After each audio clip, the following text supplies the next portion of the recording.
We have a full moon in Scorpio. The sign of intensity is getting a full moon this year that matches it with the planetary lineup that we have. All I can say, folks, make good choices. All right.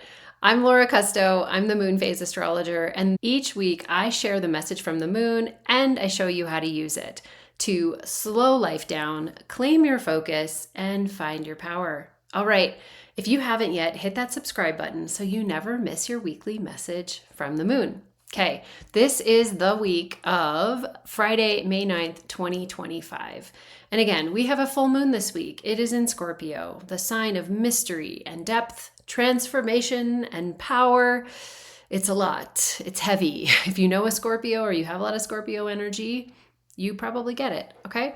So this full moon is happening on Monday, May 12th at 10:56 a.m. Mountain Standard Time. Now, this full moon, like all full moons, is the culmination of a story. Now, this particular story is happening in Scorpio, and it started back on November 13th, 2023, with the new moon that we had in Scorpio that week. Now, the other key date that you're going to want to look back to will be the first quarter that we had in Scorpio on August 12th, 2024. November 13th, 2023, and then August 12th, 2024 brings us now to May 12th, okay, 2025.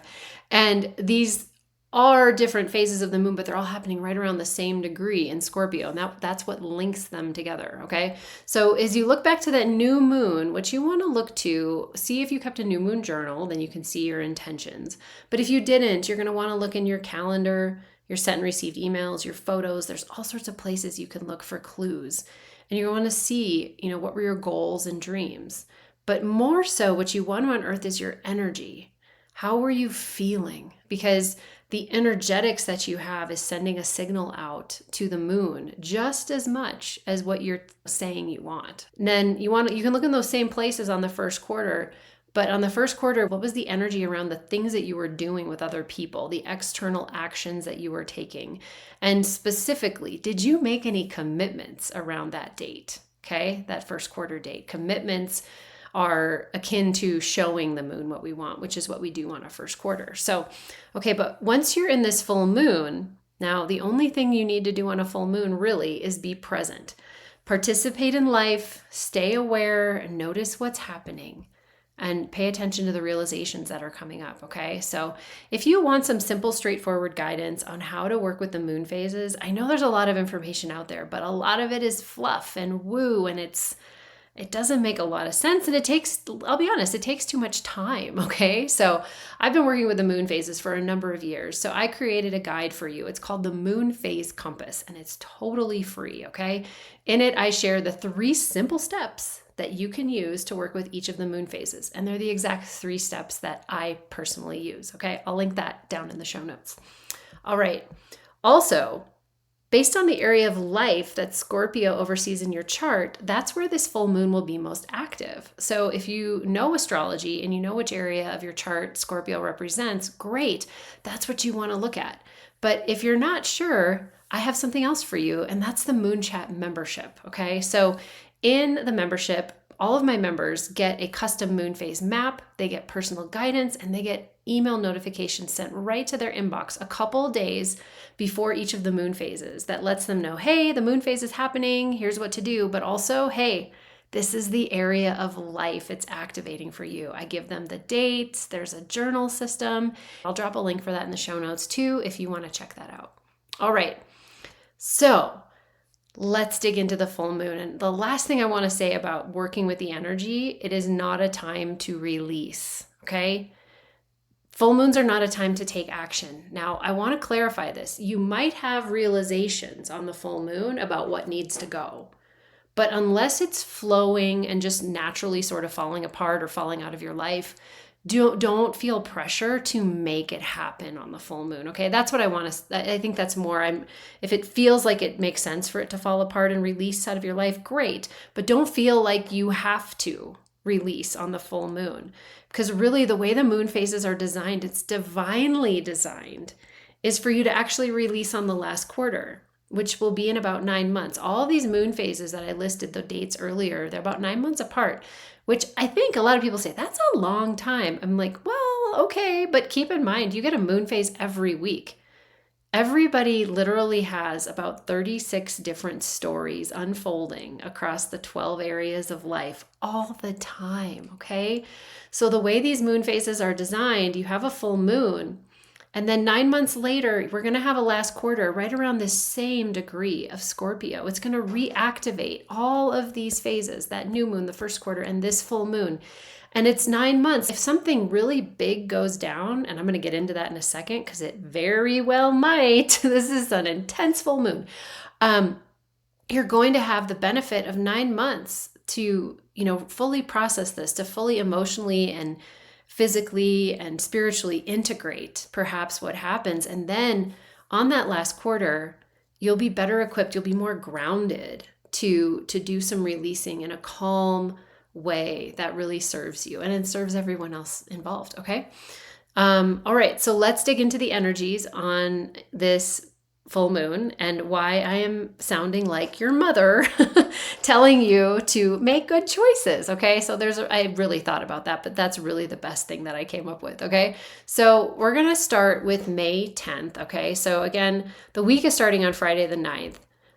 Friday the 9th is a pretty quiet day, but then we move on to May 10th, which is Saturday. Now, on that day, Mercury enters Taurus. And I just wanted to point this out because you might notice a shift in communications with others and when your communication. So Mercury has been in Aries, which is very fiery, and now it's moving into Taurus, which is more grounded, slower and deliberate. Okay. So slowing down, that might be for the better, especially as we're coming upon this full moon. I want to also mention that Mercury is just sort of trucking along right now. It just finished a retrograde probably a few weeks ago, and it's not going to retrograde again until mid-July. Okay, now we're going to jump to that full moon. And that's the only other major thing happening this week, okay? So Monday, May 12th is our full moon in Scorpio. So a couple other things that I'm noticing around this full moon. Number one, that same day, Mercury makes a square to Pluto. The other thing I noticed was that this full moon has the sun a few degrees off of Uranus. It's going to make a conjunction with Uranus in the next few days.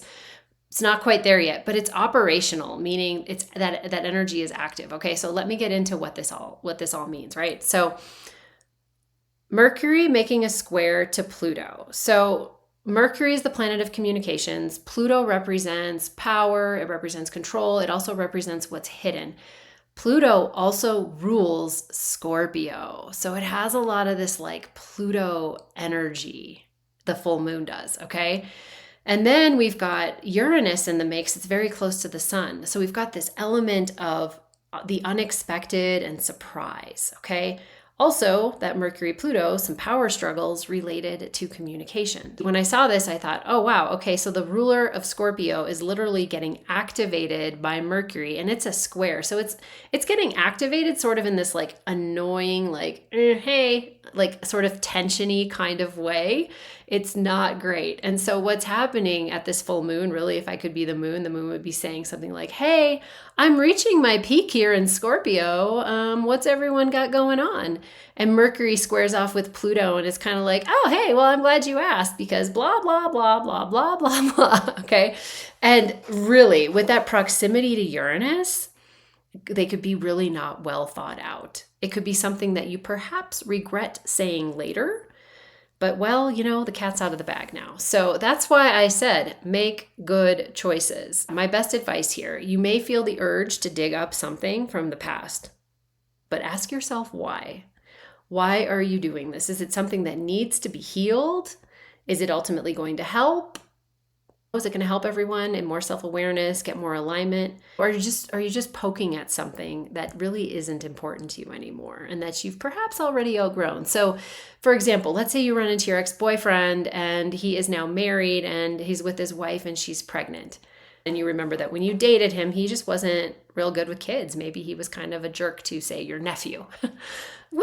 Really, is that something you need to bring up in front of his new wife? He's maybe changed since you dated him. So that's an example of perhaps something you don't need to do, okay? But on the flip side, maybe there is something that's been bothering you in your relationship that you really have been thinking about telling your husband, and When you're starting to realize like, hey, this really does need to be healed because I'm thinking about it all the time and it's just festering inside of me, okay? So that would be worth it, okay?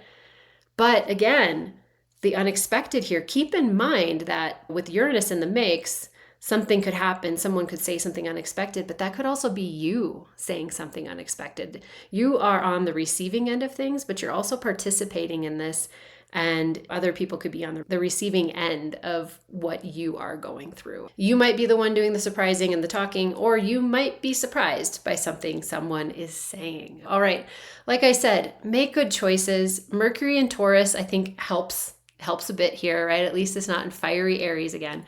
But self-awareness on this full moon is huge. Really, really, really huge. It can be really emotional. It can be really hard at a full moon. But just the fact that you are listening to this now is going to help you, right? You know. I always say if you know better, you can do better, okay? So at least you've got some self-awareness going into this, and you may find yourself in the heat of the moment, getting really charged up, but hopefully you'll keep this insight in mind and be able to take a few deep breaths and again, make good choices. All right. Okay. I hope that's been helpful, and thank you so much for being here. These are always so fun to do. If you enjoyed this, please leave a review or drop a thumbs up below. And if you found this helpful and you can think of someone else who would perhaps benefit from this, I would so love it if you would share it with them. I am on a mission to share this wisdom with as many people as possible. It is science-based. It is so cool. It's predictable and repeatable. And I am just so excited to have more and more people working with the moon's energy in a conscious and empowered way. All right, until next time, take care.